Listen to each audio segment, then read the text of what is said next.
បាទសួស្តីបងប្អូនថ្ងៃនេះខ្ញុំមានឈុតម៉ាស៊ីនមកតាក់មួយរៀបឲ្យបងប្រុសខាងបស័យអនុបាទស្ពេចនេះតម្លៃធូរមែនតើហើយស្ពេចកប់បាទនិយាយទៅគាត់បងប្រុសគាត់យកគ្រឿងមកតាក់ទាំងអស់និយាយទៅឈុតនេះថ្មីតារ៉ាមមកដើមនេះបាទ 16G អញ្ចឹងបាទឈុតអញ្ចឹងយើងបានស្ពេចខ្ពស់អញ្ចឹងណាយើងយកមកតាក់ទាំងអស់ទាំងសបកខេះអីគ្រឿងអីឥឡូវបង្ហាញជូនបងប្អូនតិចបាទអញ្ចឹងបតនេះគឺបតi5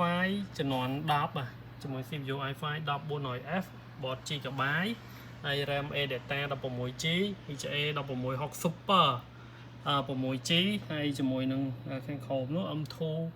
180G ហើយជាមួយនឹង hard disk 500G បាទហើយ power supply 500W អូខេអញ្ចឹងនេះ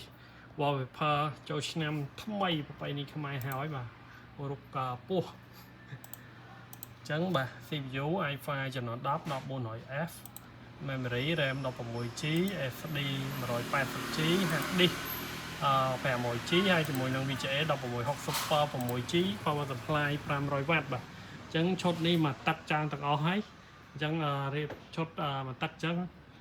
បានតម្លៃធូរហើយកម្លាំងខ្លាំងបាទអញ្ចឹងឈុតនេះរៀបឲ្យបងប្រុសនឹងតម្លៃតែ300ជាងទេបាទ300ស្ដើងបងប្អូនអញ្ចឹងមែនតើបាទកម្លាំងមួយ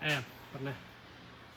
អូខេអញ្ចឹងបងប្អូនមានតម្រូវការចង់រៀបម៉ាស៊ីនសម្រាប់ការងារផ្សេងអាចតាក់ទងមកនិមលកុំព្យូទ័រលេខ Telegram 093 90 90 55បាទអូខេអរគុណ